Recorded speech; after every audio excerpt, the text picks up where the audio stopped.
Esse grupo Muda Senado, Muda Brasil, essa nossa luta pela instauração da CPI, para que a gente possa, de uma vez por todas, esclarecer. Há irregularidade? Não há irregularidade. Foi correto? Não foi correto. O que não se pode é ficar justo nós, a única instituição que tem este poder, nós ficarmos amordaçados por conta de jogos políticos não republicanos, eu diria. Né? Nós não podemos ficar amordaçados por isso. O povo brasileiro quer, o povo brasileiro está pedindo. Com relação às declarações do senhor Gilmar Mendes nessa fadada entrevista aí, eu gostaria de esclarecer que não é só suspeito, né? Como também transgrediu Código de Ética da Magistratura. Coloquei isso no papel. Ao se manifestar em relação a um processo que está em andamento, né? Então o senhor tem toda a razão.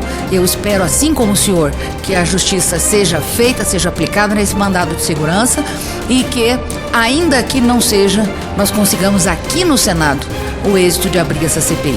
Essa declaração que ele deu, no sentido de que nenhum ministro convocado vai lá para dar depoimento, eu também acredito que não.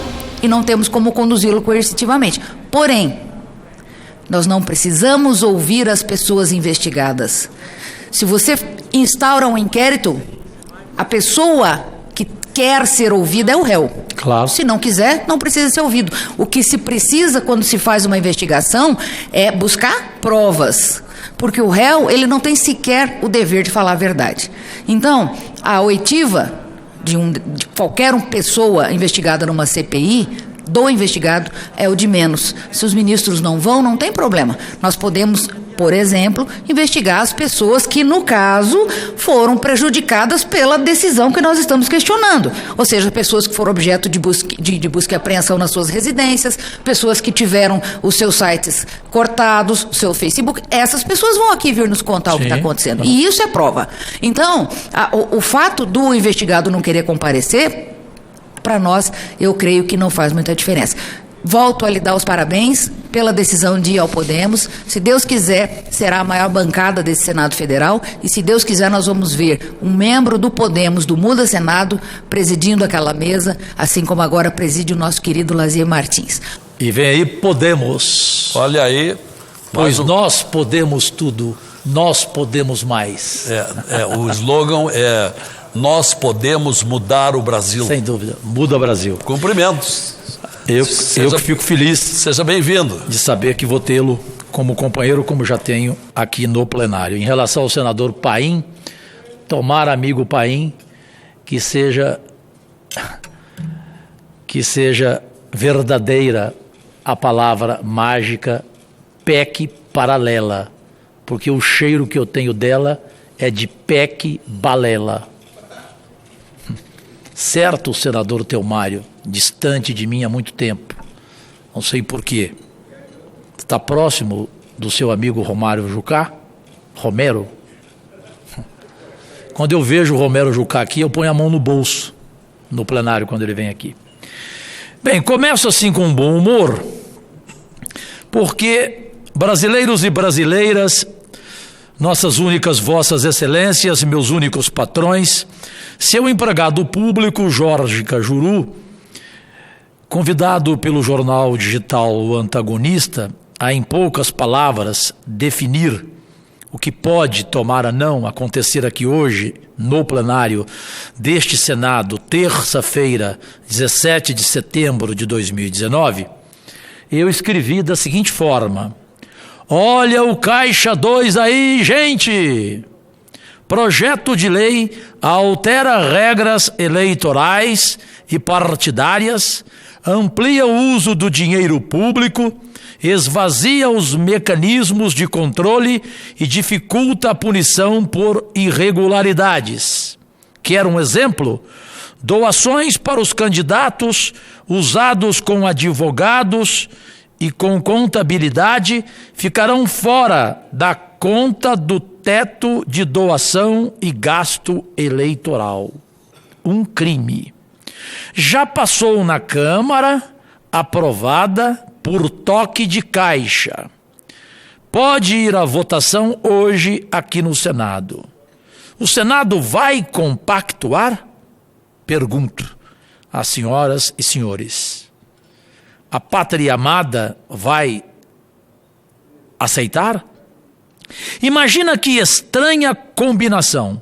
O fundo partidário aumenta mais de 100% para a eleição do ano que vem e os partidos ainda ganham uma legislação amiga na hora de prestar contas.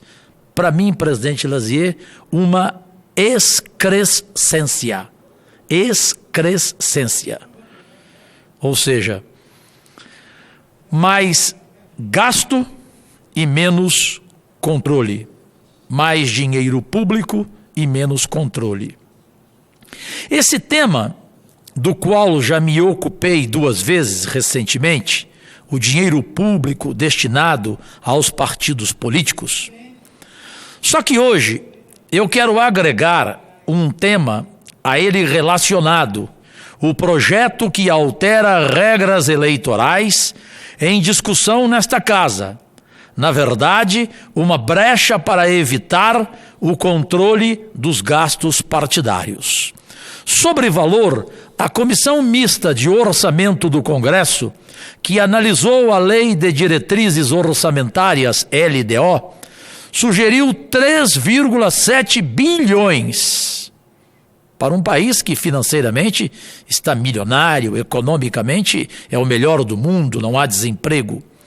Quase 4 bilhões, bilhões, para a gastança no ano que vem, em eleições municipais.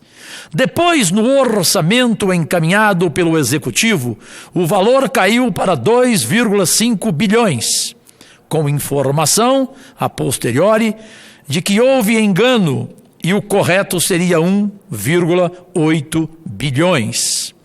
Mas como em Brasília os ventos parecem soprar apenas em uma direção, a dos privilegiados, volta a se falar nos iniciais 3,7 bilhões, quase 4 bilhões. Essa dinheirama equivale a mais que o dobro de 1,7 bilhões destinados aos partidos para uso na batalha das urnas no ano passado, em que boa parte de nós fomos eleitos. E ainda há um detalhe: a distribuição vai ser, gente, por 21 partidos e não mais para 35, como em 2018, no ano passado. Se o montante do fundo partidário passar mesmo de 1,7 bi para 3,7 bi, o reajuste será de 117%. No mesmo período, 2 anos, o salário mínimo, que era de R$ 954 em 2018, passará a ser de R$ 1.039 em 2020, uma variação de 8%. O índice de aumento do fundo partidário dá 14 vezes o índice de variação do salário mínimo, fonte de sobrevivência da maioria massacrante da população brasileira. Quanta insensatez! Quanta insensatez! Quanta falta de consciência social! Mais vergonhoso do que isso, só o projeto de lei 5029/19, que pode ser votado hoje nesta casa, que altera as regras eleitorais e partidárias e amplia as brechas para o Caixa 2, com diminuição da possibilidade de punição quando da ocorrência de irregularidades. Vamos a algumas mudanças que causam espanto. Na prestação de contas, o uso do SPCA, Sistema Eletrônico de Justiça Eleitoral, torna-se facultativo, o que permite a cada partido usar um modelo contábil diferente. Consequência: dificuldades para o controle das autoridades eleitorais e para a fiscalização pública, por causa do fim da padronização. Mais uma: doações para os candidatos, usadas com advogados e contabilidade, ficarão de fora da conta do teto de doação e gasto eleitoral. Aí vale a pena lembrar de novo o neguinho da Beija-Flor. Olha o Caixa 2 aí, gente! A proposta também amplia a possibilidade de uso do fundo partidário. Além dos gastos advocatícios e com contabilidade, ficam permitidos pagamentos de multas eleitorais e compra de sedes partidárias e de passagens aéreas para não filiados em casos de congressos, reuniões, convenções e palestras. Tudo com dinheiro do público. Afora a questão da transparência, outras modificações introduzidas pelo projeto criam dificuldades para qualquer punição da justiça no caso de mau uso do dinheiro público pelos partidos políticos. De acordo com o texto desta lei, biltre, assim eu a defino, uma legenda só poderá ser punida caso fique comprovado o dolo.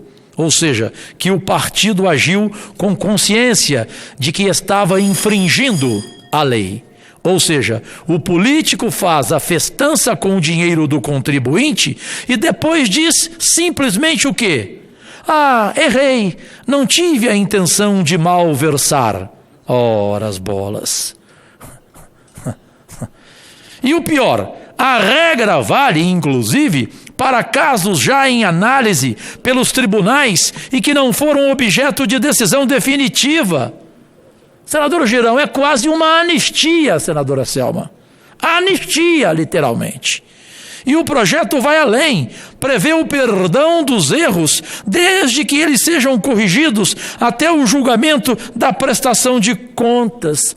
Quanta bondade, eu quase choro. Que emoção! Existem muito mais aberrações, razão pela qual o projeto provocou o repúdio de representantes de entidades como Transparência Brasil, Transparência Partidária e Contas Abertas.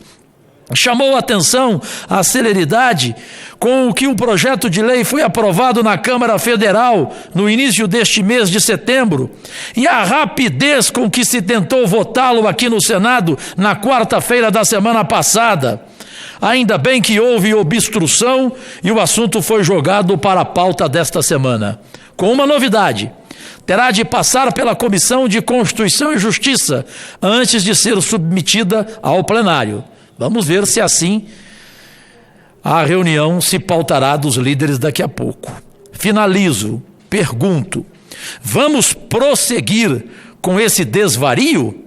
Nós, a maioria eleita no ano passado, graças aos ventos da mudança, vamos votar uma lei que remete a um passado recente que o país quer sepultar? É justo colocar os contribuintes no lugar das empreiteiras? É justo colocar os contribuintes no lugar das empreiteiras e fazer uso sem controle do dinheiro destinado aos partidos políticos? Como vamos explicar tal desatino aos nossos filhos, familiares e aos nossos eleitores? Por um lado, mais que duplicar o dinheiro para as eleições, por outro, afrouxar o controle dos gastos dos partidos na campanha. Para mim, isso tem um aspecto simbólico. É como escrever a palavra trouxa na testa de cada brasileiro. De minha parte, não quero esse dinheiro do contribuinte, não fui eleito com ele, e se a lei permitisse, doaria o meu quinhão para uma instituição séria. Fim. Passando das palavras à ação, informo que ontem protocolei projeto de lei para estabelecer novos parâmetros para a constituição do fundo partidário e do Fundo Especial de Financiamento de Campanha. O objetivo deste meu projeto é, claro, reduzir a participação dos recursos públicos no financiamento dos partidos políticos e suas campanhas eleitorais, de modo a abrir esforço para a arrecadação junto aos filiados, simpatizantes e eleitores. O projeto também prevê a possibilidade de devolução de recursos do fundo partidário ao Tesouro Nacional, o que hoje não é permitido, ao contrário do que ocorre com o Fundo de Financiamento de Campanha. Meu projeto ainda propõe a redução do dinheiro para o fundo eleitoral, com redução de 30% para 10% do percentual de recursos do orçamento destinados ao atendimento das emendas de parlamentares. Peço aos pares apoio para este projeto de lei que apresentei sobre fundo eleitoral e rogo que deletemos esse projeto que dificulta a fiscalização do uso de dinheiro do público pelos partidos políticos. Seria uma demonstração de respeito à pátria amada. Agradecidíssimo. Senador Cajuru, o senhor me prazer, permite uma parte? Evidente. Em primeiro lugar, eu queria dizer da minha imensa alegria. Estava no gabinete, agora, estudando umas matérias, e vi o seu pronunciamento, ouvi a equipe também atenta, sobre a sua entrada no Podemos. E eu disse, olha, você vai me perdoar, eu vou correr no plenário para... Eu quero ser o primeiro. Eu não sei se o senador Lazier, eu saí correndo, não vi nem o que é que o senhor falou depois. Foi o primeiro. Foi o primeiro, então vou ser o segundo a dar os parabéns. Né? Me sinto muito feliz em estar combatendo o bom combate com Vossa Excelência aqui. A sua coragem é algo admirável. No meu estado, no estado do Ceará, o cearense tem muito respeito por Vossa Excelência.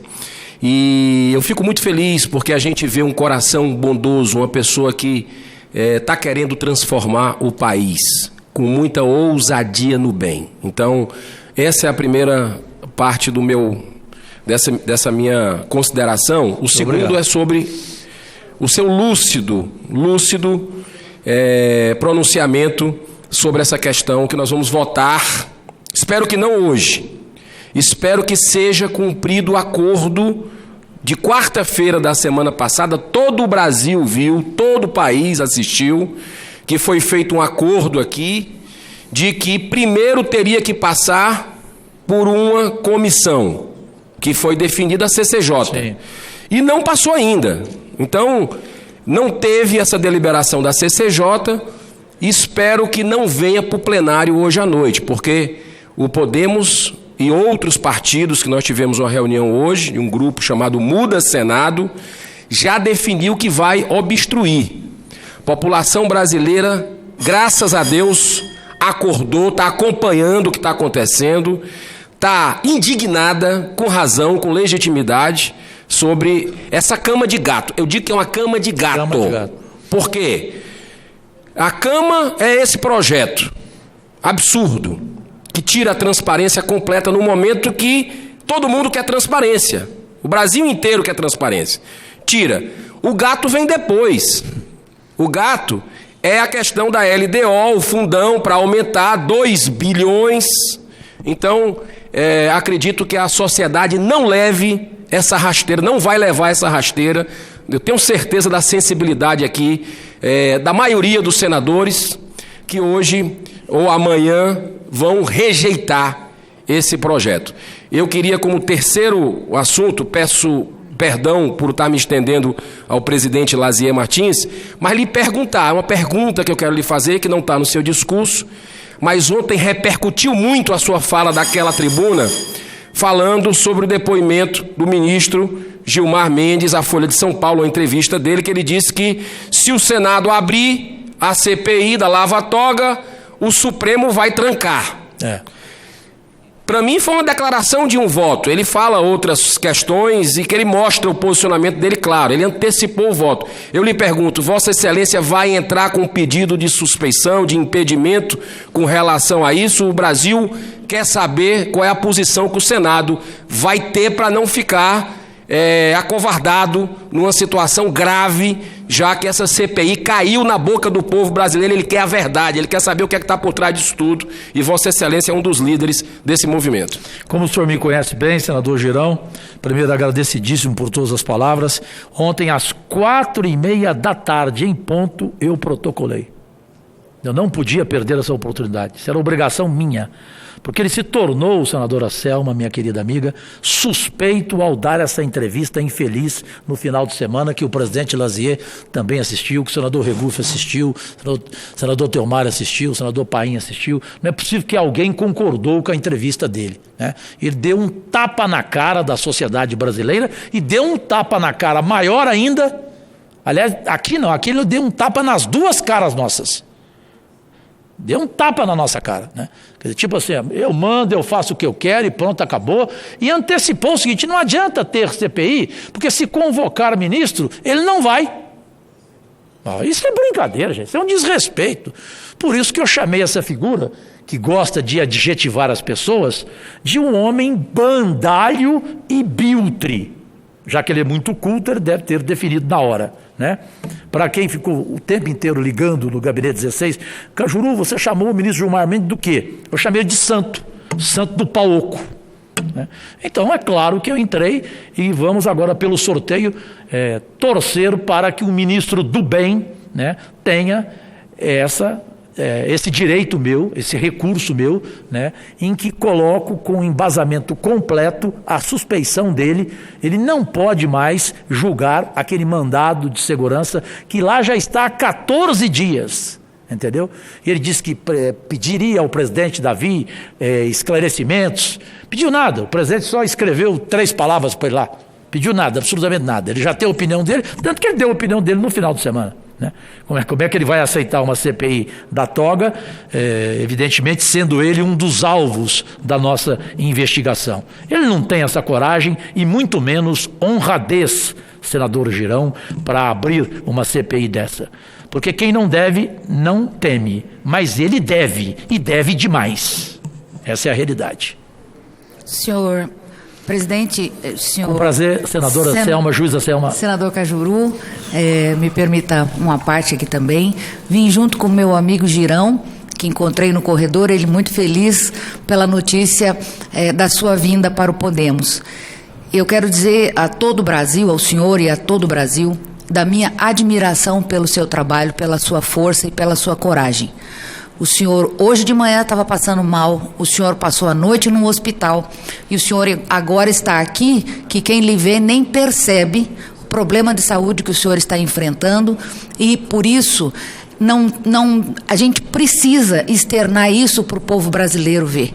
Uma pessoa que dá ao povo brasileiro mais do que a sua própria saúde. Uma pessoa que dá ao próximo mais do que a si mesmo. Então o senhor é uma pessoa que eu admiro demais, quero ser sua amiga para todo sempre do sempre, porque eu tenho muito a aprender com Vossa Excelência. Então quero dizer também da minha alegria de compartilhar com o senhor esse grupo Muda Senado, Muda Brasil, essa nossa luta pela instauração da CPI, para que a gente possa de uma vez por todas esclarecer: há irregularidade? Não há irregularidade. Foi correto? Não foi correto. O que não se pode é ficar justo nós, a única instituição que tem este poder, nós ficarmos amordaçados por conta de jogos políticos não republicanos, eu diria, né? Nós não podemos ficar amordaçados por isso. O povo brasileiro quer, o povo brasileiro está pedindo.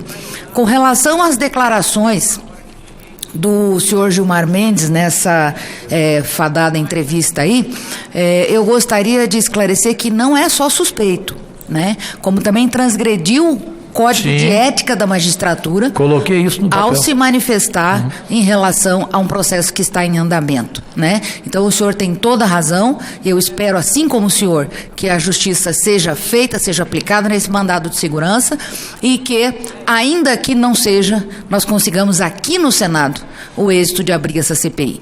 Essa declaração que ele deu, no sentido de que nenhum ministro convocado vai lá para dar depoimento, eu também acredito que não. E não temos como conduzi-lo coercitivamente. Porém, nós não precisamos ouvir as pessoas investigadas.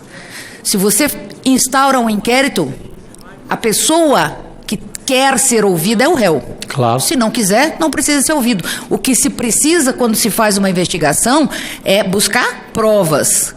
Porque o réu, ele não tem sequer o dever de falar a verdade. Então, a oitiva de qualquer pessoa investigada numa CPI, do investigado, é o de menos. Se os ministros não vão, não tem problema. Nós podemos, por exemplo, investigar as pessoas que, no caso, foram prejudicadas pela decisão que nós estamos questionando. Ou seja, pessoas que foram objeto de busca e apreensão nas suas residências, pessoas que tiveram os seus sites cortados, o seu Facebook. Essas pessoas vão aqui vir nos contar o que está acontecendo. E isso é prova. Então, o fato do investigado não querer comparecer, para nós, eu creio que não faz muita diferença. Volto a lhe dar os parabéns pela decisão de ir ao Podemos. Se Deus quiser, será a maior bancada desse Senado Federal. E se Deus quiser, nós vamos ver um membro do Podemos, do Muda Senado, presidindo aquela mesa, assim como agora preside o nosso querido Lazier Martins.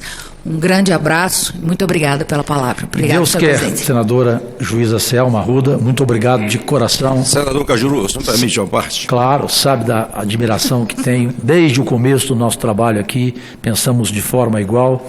Só rapidamente, senador e amigo querido Teomário, como já saiu na imprensa, na coluna do Lauro Jardim, do jornal o Globo, eu não queria que saísse. Mas neste país vaza tudo, né? Então saiu a nota. Eu não tenho nenhuma vergonha de dizer, até porque sou iluminado por Deus e vou sair dessa como já saí de outras piores. Eu já fiz seis cirurgias, uma com duração de 13 horas. Né? Eu, infelizmente, estou com um tumor benigno no pâncreas. Então é difícil, você não consegue. Eu estou aqui de pé, a dor é insuportável. Eu tenho que ficar sentado o tempo inteiro e dói, deito, dói. Mas eu não poderia ficar fora dessa sessão de hoje. Não poderia. Como não quero ficar fora da votação da reforma da Previdência, que evidentemente até agora não me agradou, porque não atendeu até agora, né, os nossos interesses, que não são nossos, são da população, especialmente a mais carente. Então não vou ficar fora, porque vão dizer que eu fui covarde. E eu pedi ao médico, ele disse que a Juru não pode, você tem que fazer urgente. Mas depois eu vou ter que ficar 30 dias em tratamento. Então, eu vou pedir a Deus que me socorra para que eu continue aqui. Rapidamente, sobre partido, o senador Alvo Dias foi o primeiro a me chamar durante a eleição ainda. Então, é uma questão de gratidão. Quem não tem gratidão, não tem caráter. Eu já estava conversando com a amiga querida Elisiane, do Cidadania. Hoje, inclusive, a gente definiria. Eu vou explicar a ela a situação, porque eu não quero criar um constrangimento para ela, porque dentro do partido dela há pessoas com as quais eu não tenho boa relação, que é totalmente diferente do Podemos, onde todos são meus amigos, todos eu tenho boa relação e principalmente admiração. Senador Teomário, desculpe pelo tempo, com o maior prazer, querido. Estava com saudades de ouvir a tua voz. Eu mais ainda. Principalmente aquela quando você falou. Eu quero parabenizar, ladrão, vagabundo. Parabenizar a Vossa Excelência pelo pronunciamento e fico feliz em ver um partido como o Podemos, um partido novo, agregando valores que a gente sabe que tem a das melhores boas intenções. Aqui, tirando a Vossa Excelência, o Girão, o senador Girão, a senadora Selma. Regufe. O Regufe não, é da minha. Nós entramos juntos, nós viemos também do PDT. Ele e o Lazier. Somos do PDT, por uma questão ideológica, findou que a gente. É porque queriam nos expulsar, né? Acabou que saímos pela janela aí. Saímos expulsos os três. Antes de sermos expulsos, nós saímos. Eu saiu primeiro. Mas aqui nessa casa, deixa eu dizer uma coisa para você. Essa casa, eu espero que realmente esse movimento que começa a acontecer, e as grandes mudanças começam assim, nesse calor da boa vontade, eu acho que pudemos, fazendo essa filiação maravilhosa de pessoas que realmente estão com uma visão de mudança, de metodologia, de sistema, de politicagem, etc., realmente pode acontecer. Nós sabemos que está em curso aí essa questão da CPI da ortógrafa. Eu já assinei 2 vezes. E acho que erramos nas 2 vezes em alguns procedimentos, etc, etc. Agora tem a 3ª vez. Mas eu queria aqui, aproveitando exatamente a Selma, o Girão, o Lazer, todo mundo dizendo o seguinte. Eu esses dias, o meu estado, lamentavelmente, tinha um senador que é o maior ladrão do país e o maior ladrão do meu estado. O cara está envolvido num roubo de 1 bilhão, envolvido em venda de medida provisória. Todos os roubos Lava Jato tem que estar junto. Esse Gilmar Mendes segurou os processos dele até caducar todos.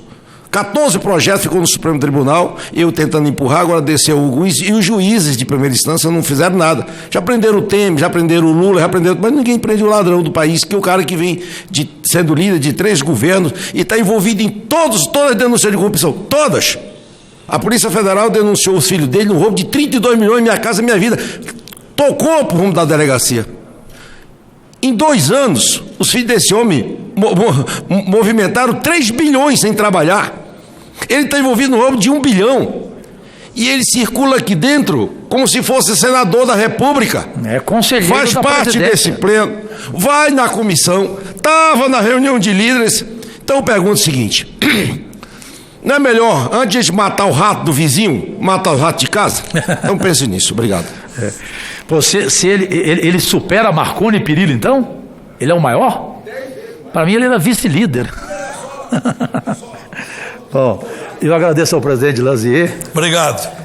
Pela paciência e agradeço a todos os apartes e muitíssimo obrigado, e que tenhamos hoje uma tarde tranquila e não intranquila como na semana que vem, na semana passada, e que os nossos colegas, por favor, tenham suas opiniões, sejam duros, mas não desqualifiquem quem pensa diferente. Né? Porque você, para dar a sua opinião, você não precisa desqualificar a opinião do outro ou da outra, pelo amor de Deus. Parabéns, senador Cajuru, pelo conteúdo do seu pronunciamento, verberando contra esse famigerado fundão e a nossa preocupação com a sua saúde. Cumprimentos pelo seu sacrifício, seu estoicismo, estando aqui, lutando, apesar do abalo que nos contou aqui, inclusive de hospitalização durante a noite. Mas é importante a sua presença, a não ser que realmente a sua fragilidade possa comprometer mais, porque nós estamos vivendo um momento muito tenso, muito preocupante de grandes decisões, sobretudo quando se avizinha a discussão sobre esse escárnio chamado o fundo partidário mesclado com o fundo eleitoral. Bom, a nossa praxe aqui, já acordada com o senador Anastasia, pelo tempo regimental de 10 minutos, prorrogáveis por mais 5, à exceção quando há partes. Então, também por um acordo, quando há partes, aí o tempo pode se prolongar, evidentemente com alguns limites, porque uma parte não pode ser demasiadamente longo, porque desconcerta completamente a lista de inscrições. Esse é o nosso critério. Bem, pela ordem de inscrição agora, então, está o senador Telmário Mota. É o 4º inscrito pela ordem do PROS do estado de Roraima.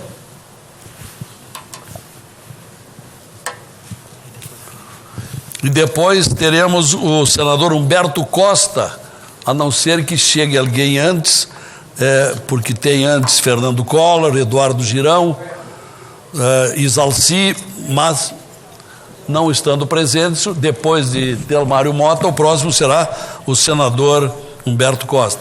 Com a palavra, senador de Roraima, Telmário Mota.